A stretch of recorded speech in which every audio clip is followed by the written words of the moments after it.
She pressed the baby tight against her chest and whispered for him to stop, her voice breaking before the words even formed. The crying didn't fade.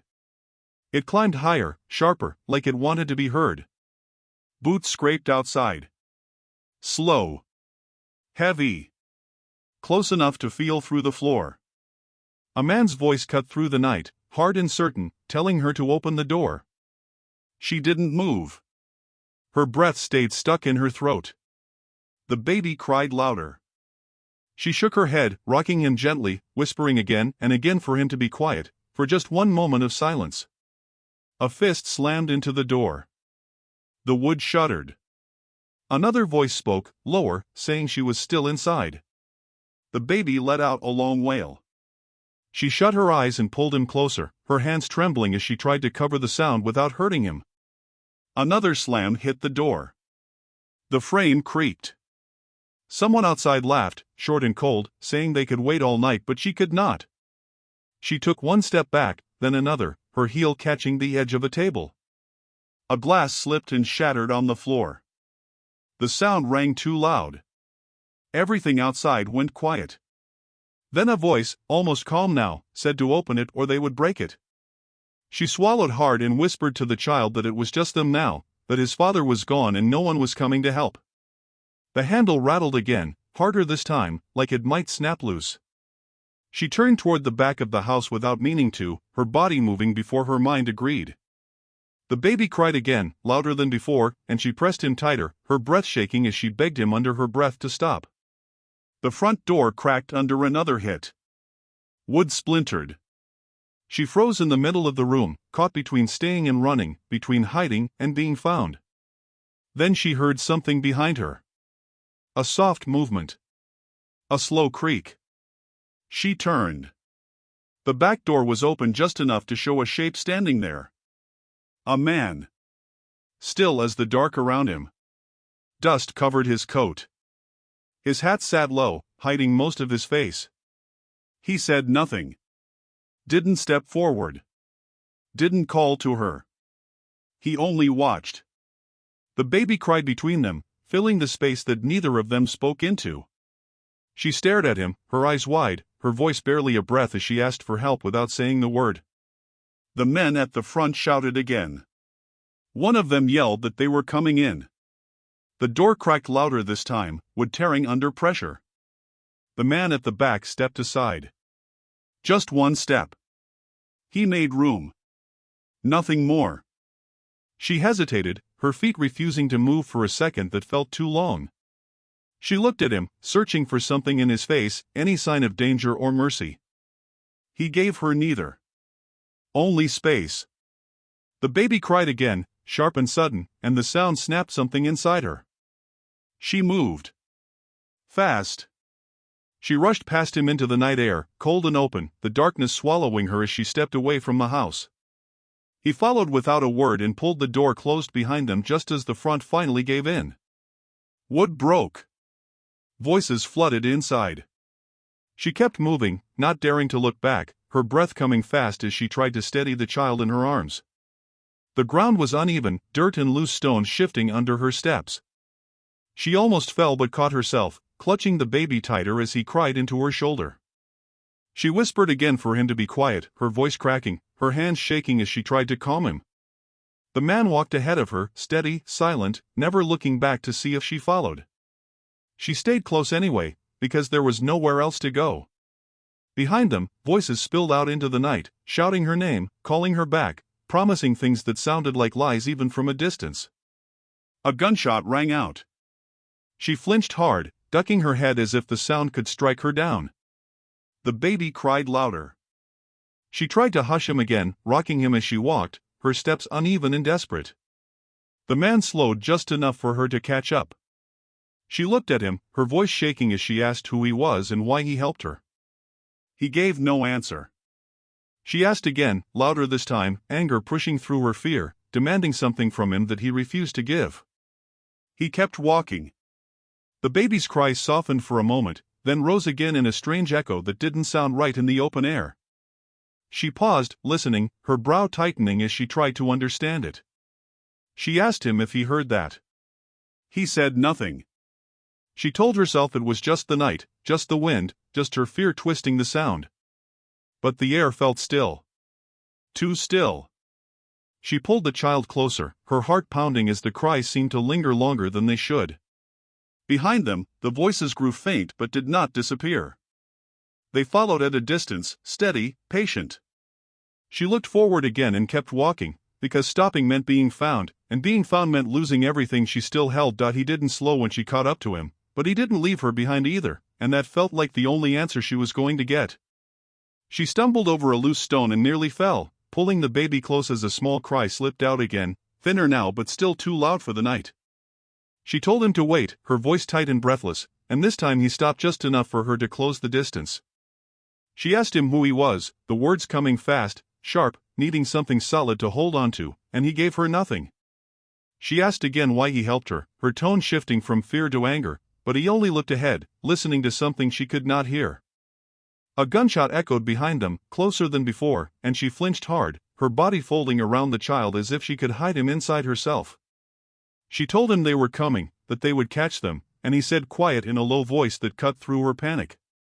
She swallowed her next words and followed as he moved again, faster now, cutting across the open ground like he knew every step before he took it.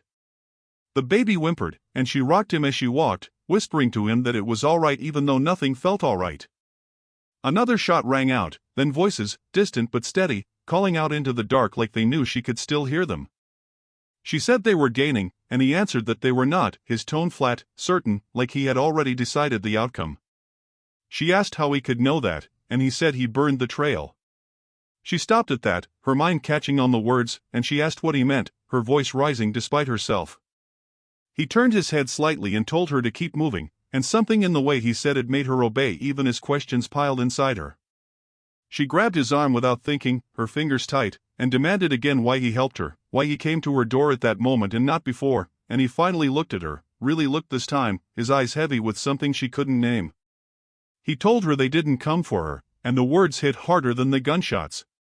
She shook her head at once, denying it before she even understood it, and asked what he meant, her voice breaking. He nodded toward the child in her arms, and everything inside her went cold. He said they came for him.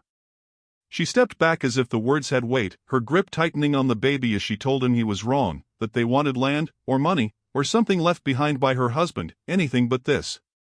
He didn't argue. He didn't explain. He just turned and kept walking, leaving her to follow or stay behind, and she followed because standing still felt like giving up. The baby cried again, softer but stretched in a way that made her skin crawl, the sound lingering in the air like it didn't want to fade. She slowed, listening, her eyes searching the dark around them as if the sound might have come from somewhere else too. She asked him if he heard that, her voice uncertain now, and he gave no answer. She told herself it was nothing, that it was just fear turning a normal cry into something else, but the night felt wrong, too quiet in places, too open in others. She pulled the child closer, pressing his small face against her shoulder, trying to muffle the sound without hurting him. He shifted in her arms, and for a moment the crying stopped. The silence felt worse. She held her breath, waiting, and then the cry returned, sharper, echoing out across the empty land. She looked at him again, her voice low as she asked what he meant by what he said back there, about the men not coming for her. He kept his eyes forward and said nothing. She pushed again, asking what kind of people chase a baby through the night, what kind of men fire shots at a woman holding a child, and this time he answered, saying the kind that know what they are hunting. She felt her chest tighten at that, anger rising again, and she told him it was just a child, just her son, nothing more. He did not respond. They walked in silence for a long stretch, the only sound her uneven steps and the baby's quiet cries that came and went like something breathing through him. Behind them, the voices faded further, but never fully disappeared, always there at the edge of hearing, patient and sure. She asked him where they were going, and he said somewhere they wouldn't follow. She asked how he could be sure, and he said because they had been there before. The words settled heavy between them, and she realized he was not just leading her away, he was leading her into something he already knew. The ground shifted from loose dirt to harder earth, and a shape began to form ahead in the dark, low and still against the horizon. She slowed again, her instincts pulling at her, and asked what that place was. He said nothing, just kept walking toward it, and she followed because turning back was no longer a choice she believed in. The baby quieted once more as they drew closer, his breathing soft against her neck, and for a moment she thought he had fallen asleep. She adjusted her hold gently, her hand still shaking, and whispered to him that it would be all right even though she did not believe it. The shape ahead grew clearer, a house standing alone, dark and silent, waiting in a way that made her stomach twist. She stopped a few steps short, her voice barely steady as she asked if anyone else was inside. He paused at the door, his hand resting on it without opening, and after a long moment he said no. The word hung in the air, simple and empty, and she did not know if that made it safer or worse. She hesitated on the threshold, the baby pressed tight against her chest, his small body wriggling against her arms as if he sensed the weight in the air. The house stood silent, dark, and still, as if it had been holding its breath for years, waiting for them. He stepped inside first, dust rising from the floorboards beneath his boots, and she followed, careful not to make a sound that would betray them. The air smelled of old wood and something heavier she couldn't name, a quiet that pressed against her ears and made her chest ache. This your place?" she asked, voice low, careful, the words spilling out before she could stop them. He did not answer. She stepped further inside, her boots creaking softly. "No one else here?" Her voice echoed faintly, swallowed by the stillness. He gave no answer. The baby whimpered and she adjusted her hold, whispering for him to stop, feeling the weight of the night pressing down on them. She glanced at him. "You got food?" "Nothing." Then a small nod, almost imperceptible, and he moved to a dusty cupboard, pulling out what she recognized immediately: bread, dried meat, a small can of water. She knelt quickly, offering her thanks with her hands more than her words, and ate fast, her hunger sharp and immediate. "You always this quiet?" she asked between bites, tone a mixture of accusation and fear. He looked at her, face mostly hidden in shadow, and said simply, "Yes." She laughed, brittle and nervous. "Good. I talk enough for two, then."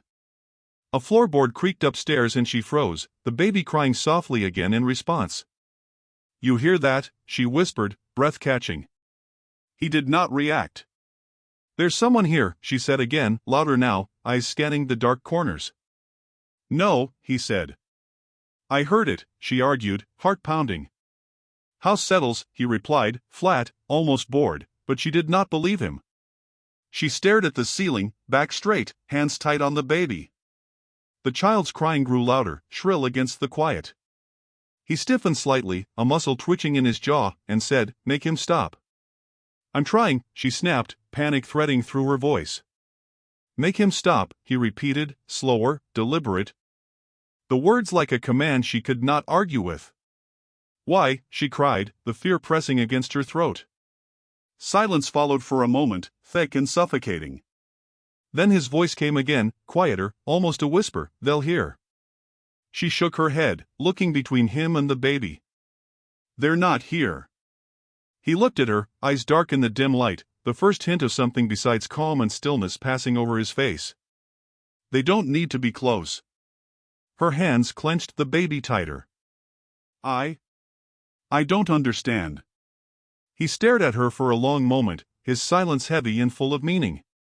She swallowed, the baby fussing again, small cries cutting through the oppressive quiet. She rocked him gently, whispering for him to be still, but the air seemed to carry the sound farther than it should.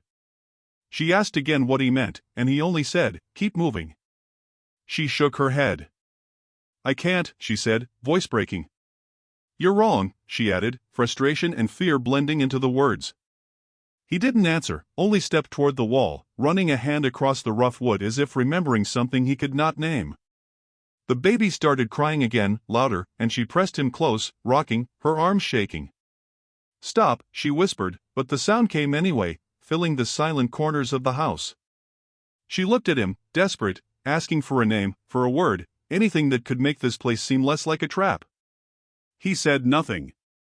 She told him that everyone had a name, that everyone belonged somewhere, that they couldn't keep walking in silence forever, and he only nodded once, small, sharp, almost imperceptible. The house seemed to respond, creaks above them, shadows shifting in corners, and she felt it press closer, heavy in her chest. She rocked the baby again, whispering, trying to calm herself as much as him, trying to make the crying small, manageable. He finally spoke, flat, measured, "It doesn't matter what you think belongs." Here, it belongs to what remembers. She froze, a chill spreading from her stomach up into her chest. What remembers? She asked, breath shallow, clutching the child to her. Everything, he said, eyes flicking briefly to the ceiling, to some corner she could not see. The house. The floor. The walls. Even him. He gestured at the baby. She stared at the child, eyes wide, trembling. Not him too, she whispered. He's just a baby. He looked at her, face hardening slightly. Not just. Silence fell heavy again. The baby quieted slightly, as if listening, as if understanding the words. She tried to take a breath, tried to make herself believe he was exaggerating. The creak upstairs sounded again, faint but deliberate, and the baby cried louder in response, small fists curling against her chest. Please, she begged, please just stop. He looked at her, not angry, not amused, just waiting. It follows, he said. It remembers. She shook her head violently. No, you can't, he cut her off, soft but sharp. It always does. She pressed the baby to her shoulder, rocking, whispering that it would be okay even as the house seemed to close in around them, the shadows darkening, corners stretching farther than they should. He went to the cupboard again, silently handing her a cup of water, wordless in his motions, calm in a way that made her heart pound. She drank quickly, hands shaking, and whispered again to the child, to the quiet, to anything that would listen, that it would be all right. She looked around the room, the baby quiet now but tense in her arms, and asked finally, her voice small, trembling, then, what do we do? He looked at her, eyes finally meeting hers, steady and dark, and said one word, flat and absolute, wait. She held her breath, listening, feeling the night settle in around them, knowing that waiting was all they could do, that the house would not forget, that whatever haunted it was patient, and so were they, for now. The fire had taken everything once, and he carried it like a weight in his chest that never left. She watched him by the small hearth, the baby asleep against her shoulder, tiny chest rising and falling, unaware of the memories pressed into the room. She tried to eat, tried to drink, but her hands trembled, and nothing felt solid. You gonna tell me now? She asked, voice brittle, cutting through the quiet like glass. He didn't answer. She leaned forward, trying to meet his gaze. They weren't after me. Nothing. She waited, her stomach tight with fear. They were after him, he said finally, flat. She froze, clutching the baby tighter. You knew. His eyes stayed on the fire, watching the embers curl and die. Yes. She shook her head, panic threading through her voice. Why? He looked at her then, long and still, and said, because I've seen it before. Seen what? She demanded. Babies that don't belong, he said, soft, almost too quiet for her ears. She swallowed hard. What does that mean? His head shook slightly. Nothing good. She hugged the child closer, whispering for him to stop stirring, for him to be safe even as the words fell heavy around them. You're lying, she said, voice sharp, cracking at the edges. I wish I was, he said.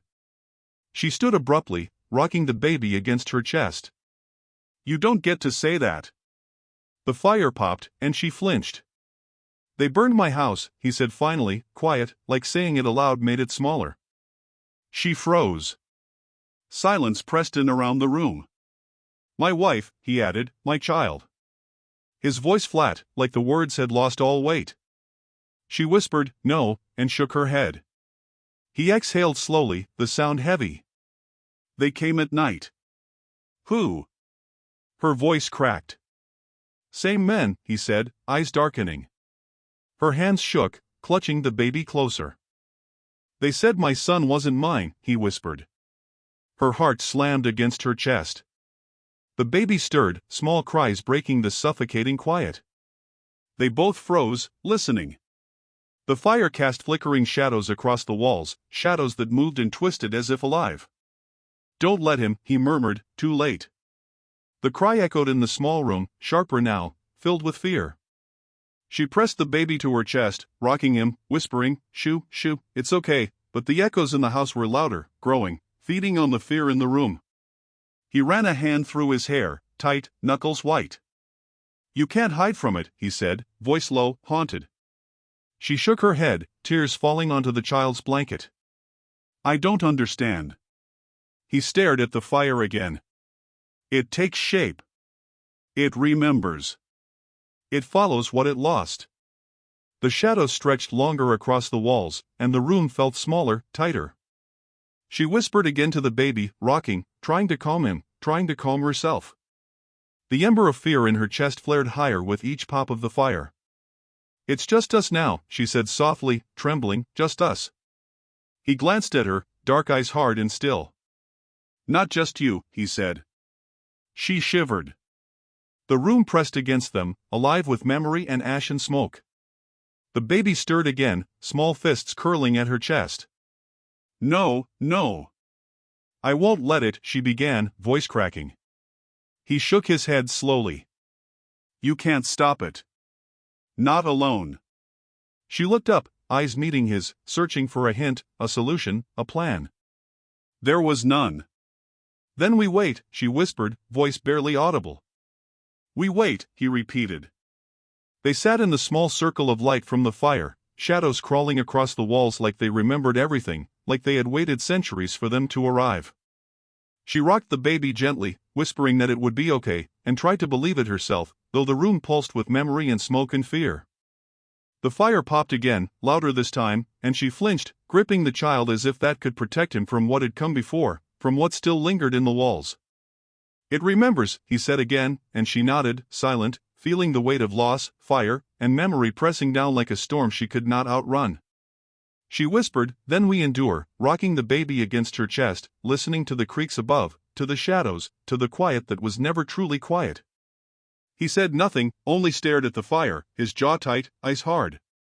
The room pulsed with unspoken things, loss, vengeance, memory, and the weight of what had been burned away. She felt it in her bones, in the small warmth of the child she held, that nothing was ever gone. Not the fire. Not the men. Not the house. Not the thing that waited. The baby slept finally, small breaths soft against her neck. She exhaled, trembling, whispering to the empty corners, "We're still here." He watched her for a long moment, then simply nodded, eyes on the fire.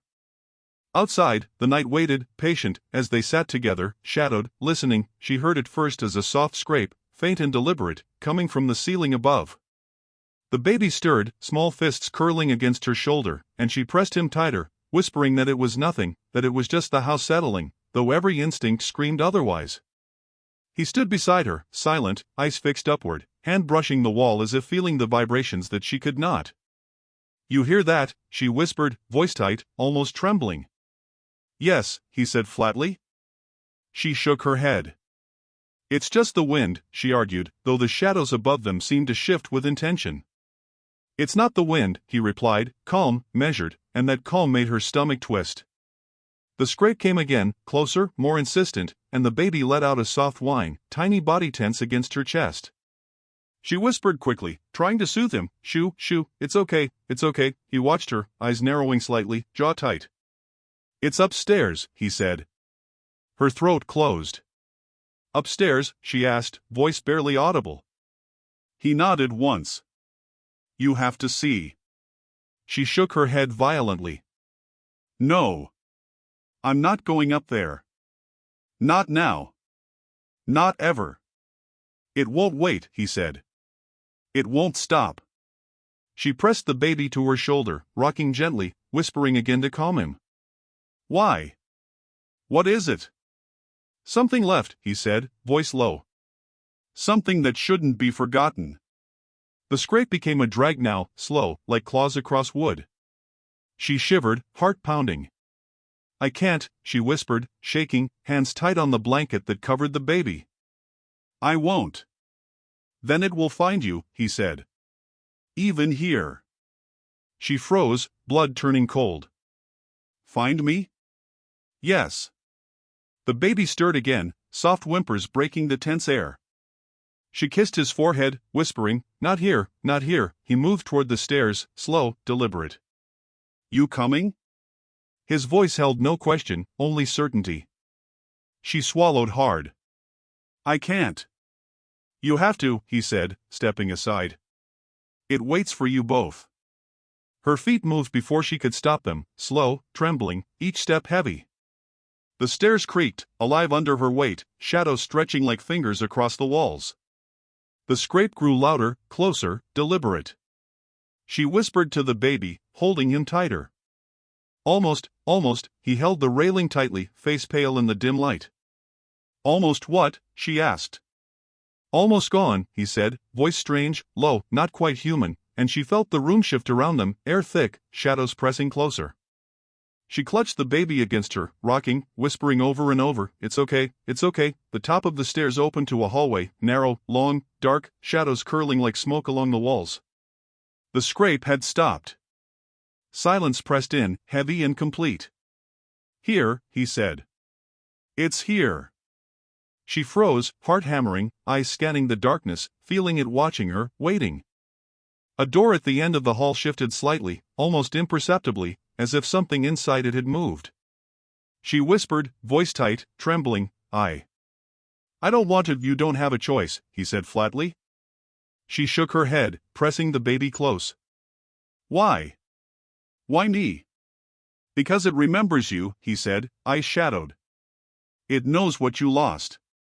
She froze, blood cold, understanding, though she wished she didn't. "What if it takes him?" she whispered. "It won't," he said, voice dark, certain. "Not if you see it first." Her hands shook violently. She pressed the baby to her chest, rocking him, whispering again and again, trying to keep both of them steady. The door at the end of the hall creaked, opening slowly, reluctantly, as if the house itself allowed it. A draft pushed cold air against her face, carrying something sharp, metallic, faint and wrong. The baby whined. She shushed him quickly, pressing him tight. "It's okay," she whispered. "It's okay." He stepped beside her, hand brushing the doorframe, silent and steady. She took a shallow breath, stepping forward, feet dragging along the wooden floor. The room beyond was dark, low-ceilinged, filled with shadows that seemed to curl toward her. She whispered again, We shouldn't be here." He shook his head. "We have to be. To know. To remember." A shape shifted in the darkness, low, slow, deliberate. She froze, heart hammering, arms tight around the baby. It's just a shadow," she whispered. He shook his head. "No. It's waiting. Watching. It's part of this place." The baby cried softly, small sound breaking the tense, thick air. She pressed him closer, rocking, whispering again and again to calm him, to calm herself. The shadow moved closer, subtle, deliberate, and she could feel it in her chest, weight pressing down. "You see it?" he asked, voice low, almost a whisper. She nodded slowly, unable to speak, eyes wide, frozen on the shifting darkness. "Then it knows you," he said, flat, certain. "And it won't let go." She swallowed, shivering, pressing the baby tighter, whispering, we're still here," and the shadow seemed to pause, patient, waiting, lingering, as if it respected her fear and her presence. He didn't answer when she asked again, just stood in the doorway, shadowed and still, as if weighing something she couldn't see. The baby stirred in her arms, tiny whimpers slipping past her lips as she pressed him close. "Why?" she asked, voice tight, cracking at the edges. "Why call in that?"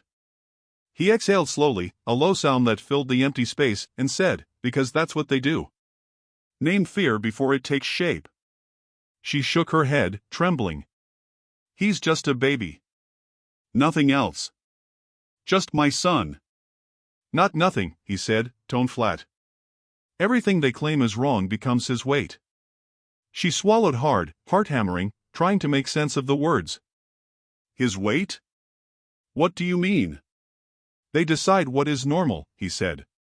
"What belongs? What lives? They decide wrong." Her chest tightened. She pressed the baby tighter. "Then we're wrong too?" He didn't answer, only stared at her, eyes dark, heavy. "No," she said. "We belong. We survive." The baby whimpered, and she whispered again for him to stop. "Listen," he said finally, voice low, urgent. "They came for him before. They will come again. You need to know that. She shook her head, panic threading through her voice. I can't. I can't keep running. Then you stop hiding, he said, stepping closer. You fight, even if it's just surviving. She blinked, swallowing. Fight how? The same way you do everything else, he said. Quietly. Carefully. Without their knowledge. Without them seeing. Without them knowing what you have. She pressed the baby to her chest, rocking him gently. They don't see him as a person. They never will. Then show them you're both more than what they claim, he said. You're not what they want you to be. You decide what that means. The baby shifted, small cries escaping again, and she whispered, We'll survive, we'll survive. He nodded once. Good. They called him wrong. But we know better. Silence pressed in after the words, heavy and suffocating. She could feel it settling around them, like the house itself listened, held its breath with them. Do you know what they'd do if they caught us? She asked, voice trembling. Yes, he said. Then why do you stay? Why help me? He looked at her, long and hard. Because I've seen what happens to those who are left alone. She swallowed, shaking. And you're alone? Always, he said, voice low, almost a whisper. The baby stirred, tiny whimpers soft but persistent. She adjusted him, holding him closer. Then why take us in? He didn't answer at first. He looked at the floor, shadows stretching across his face. Because it's right, he said finally, flat, certain. She blinked, trying to understand, trying to accept the weight in his words. Right, she repeated. Even when wrong is everywhere else? Even then, he said. Even then. The baby whimpered, and she pressed him tighter. It doesn't stop, she whispered. What? He gestured toward the shadows around the room, the darkness curling along the walls. The fear. The wrongness. They always follow. Always. Her stomach twisted. Then what do we do? We live, he said simply. We survive. And we make sure he survives too. She exhaled slowly, rocking the baby gently. I will, she said, voice low but steady. I have to. He nodded, looking at her with eyes that held years of something broken, something lost. Good, he said. Then nothing else matters. They can call him wrong, but we know the truth. That's what matters. The baby shifted again, tiny whimpers soft against her shoulder, and she whispered to him, pressing him tighter, We know, little one. We know. Outside, the wind stirred through the trees, carrying voices she could not hear, shadows pressing in the corners, but inside the room, for now, they were alive, together, quiet and careful, and the weight of wrong names and fear could not touch them. She rocked the baby slowly, softly, whispering over and over that they were safe, even as the room held memories of fire, shadows, and men who would decide wrong. He watched her, silent, steady, and she realized that for the first time, maybe, they had a chance to define what belonged, what was right, in a place that remembered everything else. She woke to the sound of the wind rattling the shutters, the baby curled against her chest, soft breaths warm against her neck. Her hands trembled as she adjusted him, trying to make herself still, though the house felt alive around them. We can't stay, she whispered, voice low, almost to herself. He was standing near the doorway, silent, watching her with eyes dark and unreadable. Where would we go? He asked, voice flat. Anywhere, she said, shaking her head. Somewhere safe. Safe as a story, he replied. She pressed the baby closer. Then we tell ourselves the truth, she said. That we survive, no matter what. The baby stirred, tiny cries spilling out, and she whispered over and over, trying to calm him. Shoo, it's all right, he moved closer, hand brushing the rough wood of the wall. They'll come, he said softly, eyes flicking to the shadows that lingered in the corners.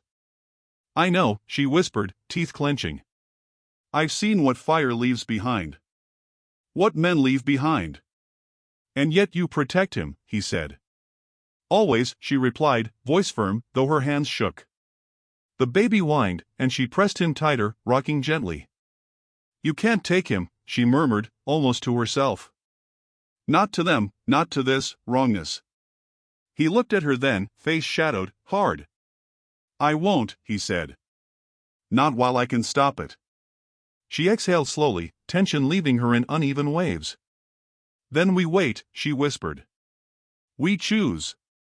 Do you understand what that means? He asked, eyes sharp now, searching. She nodded slowly, swallowing hard. Yes. Everything, all of it. I carry him, I fight, I decide. He watched her, silent, the air between them thick, waiting for her to falter. She did not. The baby stirred again, small whimpers soft against her chest. She rocked him, whispering, You live. We love. They'll test you, he said, voice low, flat. I know, she replied. I've faced fire, darkness, shadow. I've chosen already. She blinked, swallowing. I won't give him up. Good, he said. Then nothing else matters. Nothing can take him from you. Not yet. She let the words settle, the weight pressing into her chest, and whispered again to the baby, We're safe, for now, we decide. The baby shifted, tiny fists curling at her shoulder, and she kissed his forehead. You're mine, she murmured. Always mine.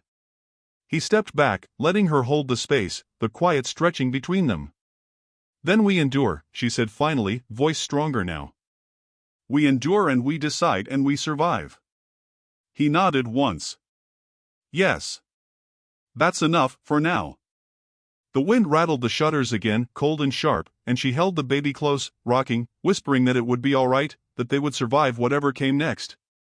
Shadows stretched across the walls, still and patient, but inside the room, in her arms, a mother's choice had been made.